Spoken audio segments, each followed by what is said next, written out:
बार बार वृत्ति नाम में लगा और भाग करके संसार में जा रही। रजोगुण तमोगुण आहार, ये रसेंद्री बहुत, जैसे दुग्ध है, खीर है, घृत है, पवित्र वस्तुएं हैं, पर ये मात्रा से अधिक ले लो तो तमोगुण पैदा कर देंगी।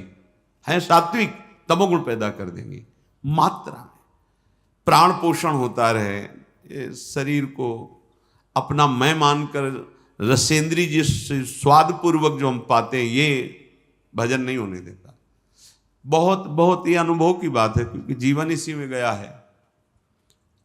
अगर हमारा भोजन सात्विक हो, अल्प है, तो आप देखो पहले जैसे एकादशी रहते थे तो स्वाभाविक उस दिन ज्यादा भजन होता था थोड़ा। तो अगर हम रोज ऐसा अभ्यास कर लें, अल्प आहार करें, देखो शांत रहेगा चित्त, बात करने का मन नहीं करेगा। और जब अधिक भोजन, तो आप भोक्ता बन करके अधिक पा रहे हैं ना, यही तो आपके सब इंद्रियों को खुला छोड़ देगा। ये जो आपके इंद्रियों पर शासन करने का स्वभाव, हर गाड़ी में ब्रेक होता है, अगर ब्रेक ना हो तो वो नष्ट हो जाएगा। आपकी जीवन गाड़ी में संयम रूपी ब्रेक होनी चाहिए। हर इंद्री पर आपकी दृष्टि होनी चाहिए।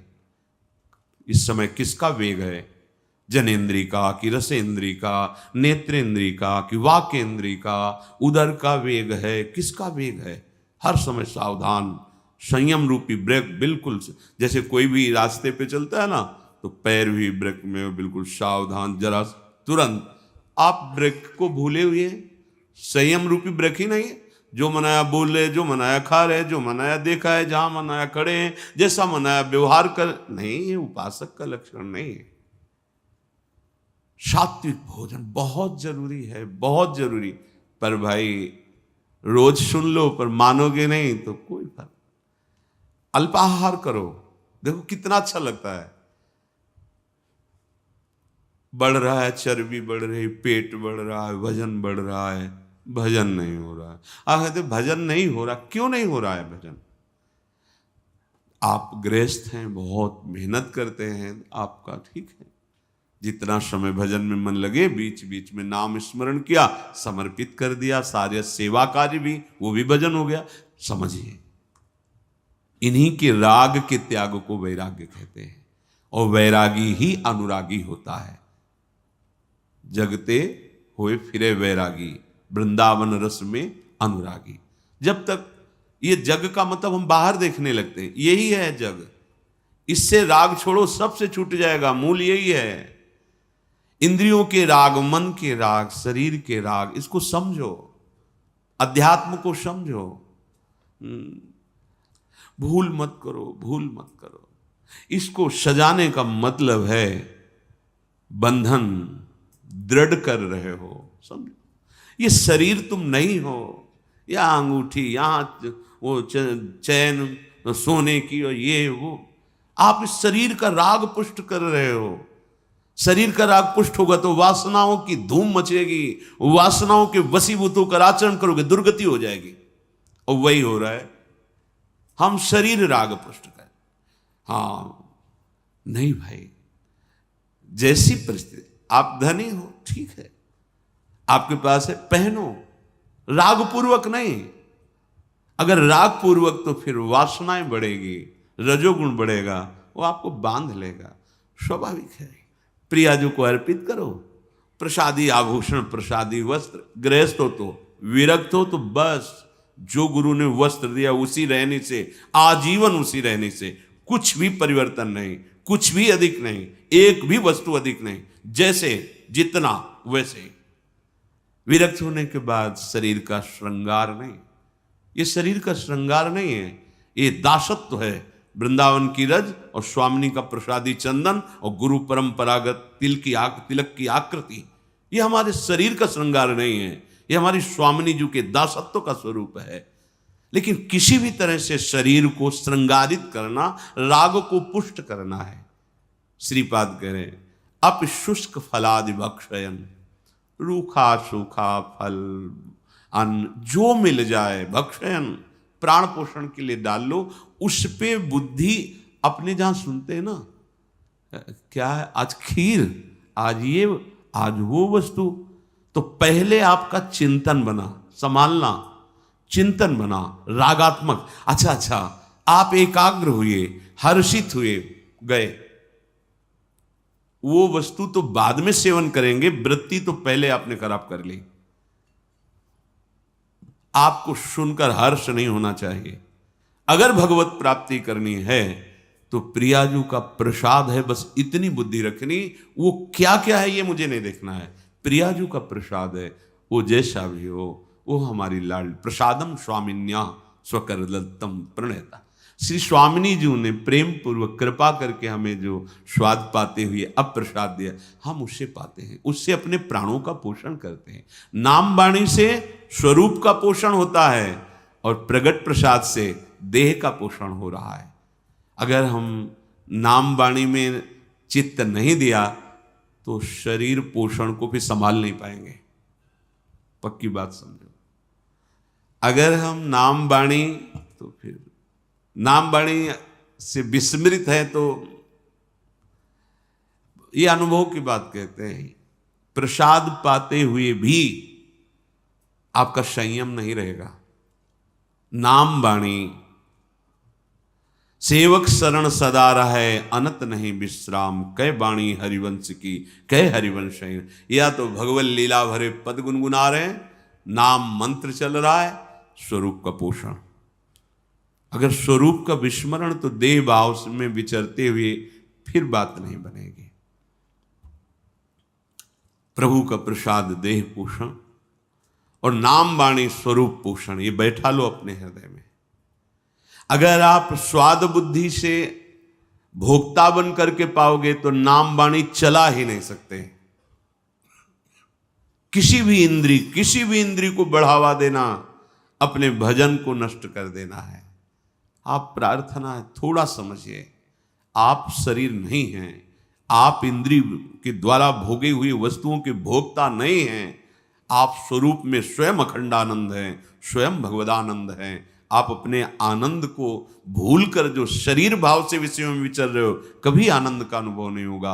आप लौटोगे तो देखेंगे आपके अंदर कोई इच्छा ही नहीं रह जाएगी, इतना अंदर आनंद भरा हुआ है।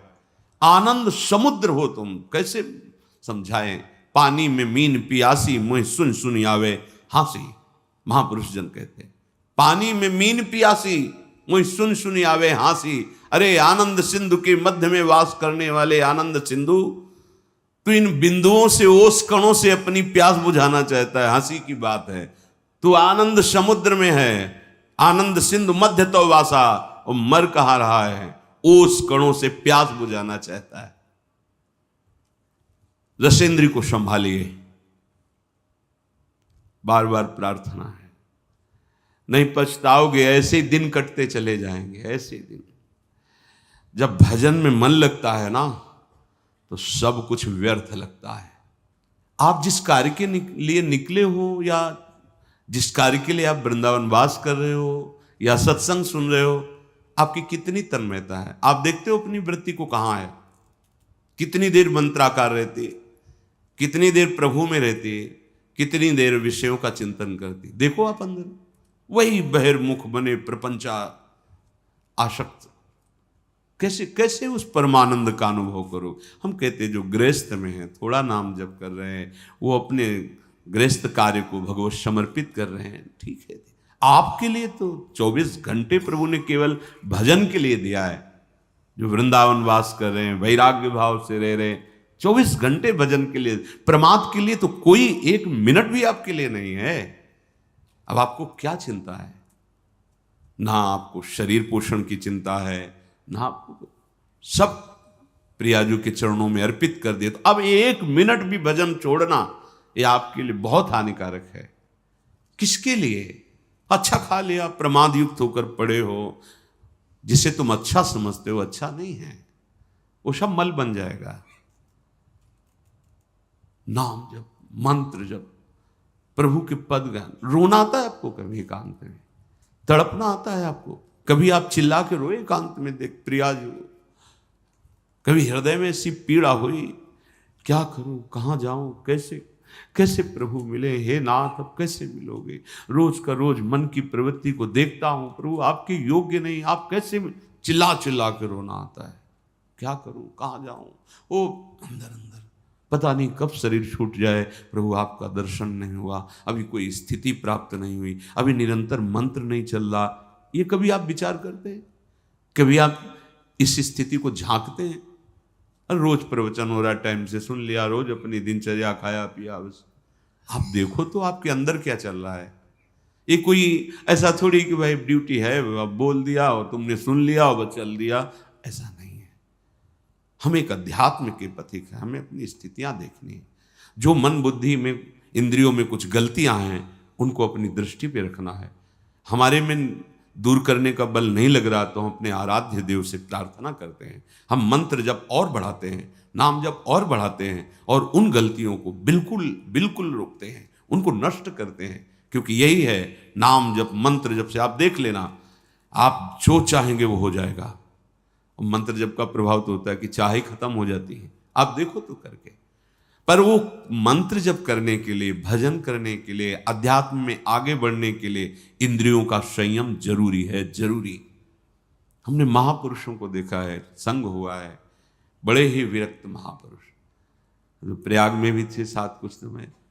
अब जैसे वहाँ तो भंडारा है प्रयाग में, तो जब कुंभ लगता है तो सब तो किसी भी जैसे जात थे एक खप्पर रखते थे, नारायण बोले पंगत में बैठ करके पा लीजिए, बोले हमारा स्वभाव नहीं, आपको देना है तो इसे दे दीजिए। बड़े ही विरक्त महापुरुष, ऐसा लगता था हम साक्षात ब्रह्म के साथ हैं।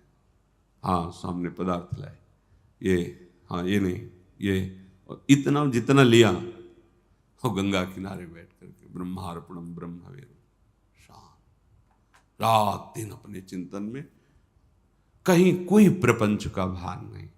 अब समय भी नहीं रह गया विचरण वाला, क्योंकि युग धर्म का प्रभाव होता है। अब जैसे आप जवान जवान साधक हो, आप विचरण नहीं कर सकते, अमंगल हो जाएगा।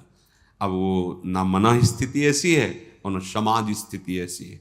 संत को देखते ही भगवत भाव से, अब तो संशय वृत्ति से देखा जा सकता है, तो भगवान ने कृपा करके धाम और तीर्थों में पुरियों में वास दे दिया। अब हमारा क्या कर्तव्य है, एक क्षण भी प्रभु का विस्मरण ना हो।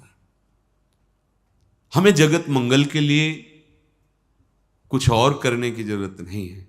आप जितना भजन करेंगे तो रोम रोम से आपके ऐसे परमाणु प्रकट होंगे, जगत मंगल स्वतः होने लगेगा, स्वतः होने लगेगा। पर आप रुकिए अपने, जैसे हम मार्ग में चलते हैं हर समय वृक्ष पर ध्यान रहता है कि अगर वृक्ष, तो फिर हम वृक्ष पर ध्यान ही नहीं दे रहे। देखो ना, संयम रूपी वृक्ष पर ध्यान दे रहे, जो मना है सो बात करते चले जा रहे हैं। लग रहा है नाम नहीं चल रहा, नहीं, आप ऐसे कैसे बात कर सकते हैं। वो आकृति अलग होती है, नाम चल रहा है, बात कर रहा है तो उसकी एक अलग दृष्टि होती है, आंतरिक दृष्टि, वो नेत्रों में झलकती कि वो यहाँ बात कर रहा है लेकिन पूरा नहीं है। अर्थ पर दृष्टि बहुत धोखा कर देती माया, बहुत धोखा। बार बार प्रार्थना करके कहते सावधान, माया का कार्य है भगवत विस्मरण करा करके राग पूर्वक बांधना, वस्तु में, व्यक्ति में, स्थान में नहीं भाई, नहीं, होश में। अगर हमारा ये अचला 1 वर्ष चलता है तो हमें दूसरा लेने की जरूरत नहीं, ओढ़ना ही तो ना। हमारा वस्त्र जितना प्रयोग में आता है उतना बस। जब तक भगवदाकार वृत्ति नहीं हो जाती तब तक यह सिद्धांत अपने में नहीं लागू करना चाहिए कि महलों में रखे चाहे झोपड़ी में वास दे। आप फेल हो जाएंगे, क्योंकि आपका राग नष्ट नहीं हुआ। ये सिद्धों की स्थिति है, महलों में राखो चाहे झोपड़ी में वास दो। दत्तात्रेय जी महाराज कहते हैं, कभी कभी मैं राजमहलों में सुंदर पलंगों पर सुंदर नाना प्रकार के भोग सामग्री पाते हुए वहां पड़ा रहता हूं, तो कभी स्मशान में और कभी फुटपाथ में धूल धूसरी। ये स्थिति नहीं है। कभी बड़े बड़े राजाओं के द्वारा पूजित होता हूं, कभी जो मूढ़ पुरुष उनके द्वारा अपमानित होता रहता हूं, कोई फर्क नहीं।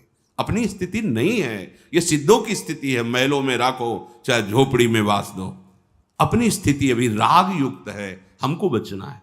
जब तक वैराग्य युक्त वृत्ति नहीं होगी तब तक वो वृत्ति का क्या होता है, चिपकाव होता है।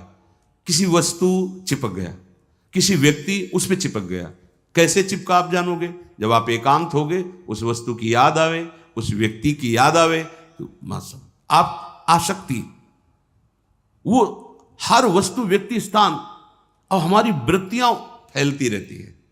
तो उपासना किस बात की हो रही? चित्त वृत्ति को रोक करके प्रभु में लगाना। अब गोपियों की स्थिति है कि वो व्यवहार के कार्य सब कर रही, लेकिन एक एक वृत्ति कृष्णाकार है। ये कोई स्त्रियां है? परमहंसों की पूजनीया गोपी ये कोई स्त्री है? मुरारी पादार्पित चित्त वृत्ति। ओह, बड़े बड़े महापुरुषों ने इनकी चरण रज वंदना की। एक दिन वो संत आए थे महाराष्ट्र से, कृपा करके परिकर, कोई कोई शब्द होता है जो एकदम दिमाग में छा जाता है। वो बोले, जिसके मुख में राम तिनको करूं प्रणाम, वैसे पद गा रहे। वो तुकाराम जी का, हे जिसके मुख में नाम, वो कह रहे प्रणाम करता हूं मैं उसको, और कोई साधन की बात नहीं। जिसके भागवत में यज्जिभ्यागे वर्तते नाम तुभ्यम, बार बार हम आपको इशारा कर रहे हैं। सब साधना का, सब तीर्थों का, सब सत्संग का, सब शास्त्रों का एक फल, तुम्हारा नाम न छूटे, मंत्र न छूटे। अगर आप इस पर हैं तो फिर ये प्रपंच की वार्ता कौन करेगा? फिर ये नाना प्रकार के स्वादिष्ट पदार्थ कौन स्वाद लेगा? जो मुहि राम लागते मीठे, गोस्वामी तुलसीदास जी कह रहे हैं। यदि मुझे भगवान का नाम प्रिय लगने लगता तो ये सब पदार्थ, ये जितने व्यंजन है, सब सीठे लगने लगते। सच्ची मानिए, नाम वाणी अगर नहीं है तो कुछ भी हो, कहीं भी हो, आपके हृदय की चिंतन वृत्ति जगत में रहेगी तो अशांति, दुख, क्लेश, बंधन, ईर्ष्या, द्वेष, ये बना है। तो हम धाम में कहां हैं? हमें बताओ। आपके अंदर ईर्ष्या है, द्वेष है, नाना प्रकार के कुविचार हैं, तो परमानंद में प्रियालाल के महल में रहते हुए आप कहां हो? विचार करके देखो। नाम वाणी चल रहे, एक आनंद की उमंग, कैसे? कुछ नहीं सुनाई देता, कुछ देखने की वो अलग दृश्य होता है। आपकी दृष्टि में अलग ही चल रहा है, अलग ऋतु चल रही है, अलग सौंदर्य चल रहा है, अलग बातें चल रही, खोए हुए हो आप। ये आनंद लेने के लिए आए हो? हे भाई, ये रूप कोई आनंद वाले नहीं है, ये देह कोई आनंद वाले नहीं है, यहां कोई भी भोग आनंद वाला नहीं है। ये बड़े बड़े महापुरुषों का जब निकले थे तो पूर्व महापुरुषों की कृपा से, पूर्व जन्म के प्रताप से एक बात थी कि मुझे वो जो इनमें लिखा है कि भगवान का नाम अमृत, भगवान के नाम में बड़ा स्वाद, भगवान जीवन धन, वो हमें देखना है। बस ये लगन ने धज्जियां उड़ा दी संसार के राग की। कभी अन्य की आश्रय वृत्ति हृदय में गुरु कृपा से नहीं आई, हरि कृपा, क्योंकि लक्ष्य था जो लिखा है उसको देखना है। तो आप तो सुन रहे हैं, आपको तो रोज शास्त्रों की सार बातें सुनने को मिल रही, अलग अलग ग्रंथों में तुम्हें पढ़ने की जरूरत नहीं, सब यही सुनने को मिल रहा है। रोज सत्संग हो रहा है, रोज आपको भगवत सेवा के दिनचर्या में मन लगाना ही पड़ेगा, जबरदस्ती लगाना पड़ेगा। कितना बढ़िया है जहां खोज की जाती कि कोई मुझे ऐसा मिले, सतमार्ग क्या है बता दे, वहां तुम्हें सतमार्ग बताया जा रहा है। अगर अब चूक हो गई तो पता नहीं किस कल्प में, किस युग में ये पुनः ऐसा अवसर आएगा कि नहीं, ये भी नहीं कहा जा सकता। बार बार तो बनत नहीं, यह संजोग अनु मानुष तन वृंदा विपिन रसखन संग भी। ये जो कृपा हुई, सच्ची कहें जो कृपा हुई है, मतलब इसका अनादर मत करो। बड़ी कृपालु प्रभु, भजन के लिए हमें समय दे दिया। अंदर से जो चिंतन की बात हम तुम्हें बताते, प्रभु कृपा ना करे तो वृत्ति प्रभु में लगे ही ना। प्रभु कृपा ना करे तो एक मिनट के लिए भगवत मार्ग के लिए समय माया दे ही ना। देखो ना आंख खोलकर, अभागी जनों को सत्संग के लिए समय नहीं दिया जाता, अभागी जनों को भगवान नाम जपने के लिए समय नहीं दिया जाता, अभागी जनों को सतमार्ग में चलने वाला विवेक नहीं प्राप्त होता। अहो भाग्य, अब चूक मत करो। इस जन्म में मुझे प्रभु चाहिए, प्रभु साथ रहे, प्रभु स्मरण साथ रहे, बार बार जन्म मरणो इसकी कोई परवाह नहीं, पर ऐसी स्थिति हो जानी चाहिए प्रभु की सिवा कोई आश्रय, कोई राग नहीं। ये स्थिति चाहिए हमें। मोक्ष नहीं चाहिए हमें, बार बार जन्म हो तो भी कोई परेशानी नहीं, पर प्रभु के साथ हो, प्रभु की स्मृति में हो। हम बार बार वृंदावन में जन्मे और ऐसे महारानी जी का जस गावे तो हमें क्या परेशानी है? हमें कभी मोक्ष न मिले, हम सब बार बार जन्मे, ऐसे ही रोज श्री जी की जय जयकार हो, उनकी सेवा हो, नाम गुण कीर्तन हो, इससे बड़ा परम पद और क्या होगा? नहीं चाहिए मोक्ष, पर हमारी स्थिति, ये अंदर की स्थिति होनी चाहिए। अगर अंदर की स्थिति भोगों में है, राग द्वेष में है, तो आप वो फिर ना तो इधर समझ पा रहे हो ना इधर समझ पा रहे हो, बीच बीच में जीवन गंवाना ठीक नहीं है। गृहस्थी में जो है, भोगों में जो लगे हुए हैं, तो जगने का चांस है कि भाई सोए हैं कभी तो जगेंगे, जब जगेंगे तो होश आ जाएगा। लेकिन आप जग करके सोने का नाटक कर रहे हैं, अब आपके ऊपर क्या उपाय किया जाए? सोया हुआ पुरुष तो जगने का चांस है, लेकिन जगा हुआ पुरुष सोने का नाटक करे तो कैसे जगाया जा सकता है? इसलिए बहुत सावधान। अपि शुष्क फलादि भक्षयन क्षुधितो निर्झरवा विवम तृषा। भूख लगे तो रूखा सूखा जैसा सबसे उत्तम वृत्ति आकाश वृत्ति मानी गई है। शांत जहां है जैसे वो प्रभु भेजेगा। फिर द्वितीय माधुकरी वृत्ति विरक्त के लिए, फिर और वृत्तियां हैं, एकत्रित कर लिया 6 महीने साल भर उसको पाते रहे, ऐसे अलग अलग वृत्तियां हैं। जो भी रूखा सूखा मिले, हर समय जैसे मां अपने बच्चे पर दृष्टि रखती है, ऐसे भगवान अपने शरणागत पर रखते हैं। भजन में डूब रहे माधवदास बाबा जी, एक छोटी सी झोपड़ी तृण की बनाए हुई है समुद्र के किनारे, और कुटिया में प्रवेश करके पीठ करते हैं कुटिया में प्रवेश द्वार की तरफ, और मुंह करते हैं ऐसे, जो तृण का कुटिया है, प्रवेश द्वार से देखो तो पीठ दिखाई देगी, नहीं निकलना, बस निरंतर मंत्राकार वृत्ति, नाम जप। ठाकुर जी के सामने भोग पधराया गया, पर्दा किया, वही पूरी भोग की थाल उठा के आ गए। उनको पता है तुम भजन कर रहे हो, उनको पता है तुम उनके शरणागत हो, एक एक क्षण देख रहे हैं। इसीलिए जब विरक्त उपासकों को, अनुरागी जनों को आहार नहीं मिलता, भोजन नहीं मिलता, तो समझ जाते आज प्रभु भूख ही पवाना चाहते हैं।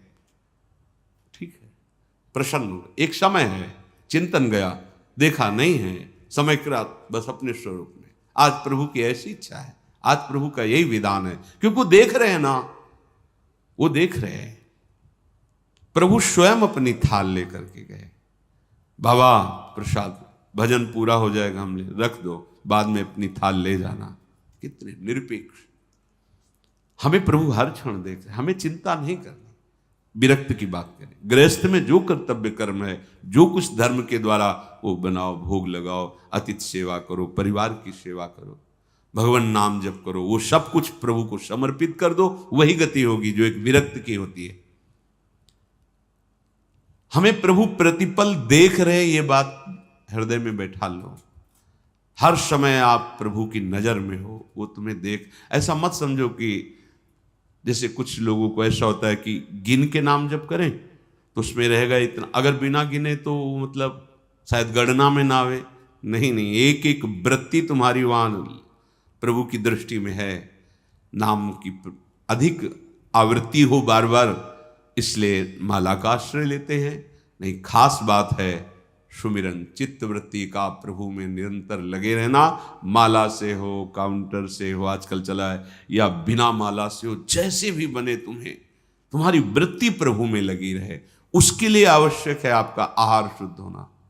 बहुत बार ये अनुभव हुआ है, आहार जब अच्छा समझ के पाया गया है तो भजन में नीरसता आ गई है, और जब आहार अल्प और स्वाद रहित होकर पाया गया है तो भजन में सरसता रही, गंभीरता रही, तन्मयता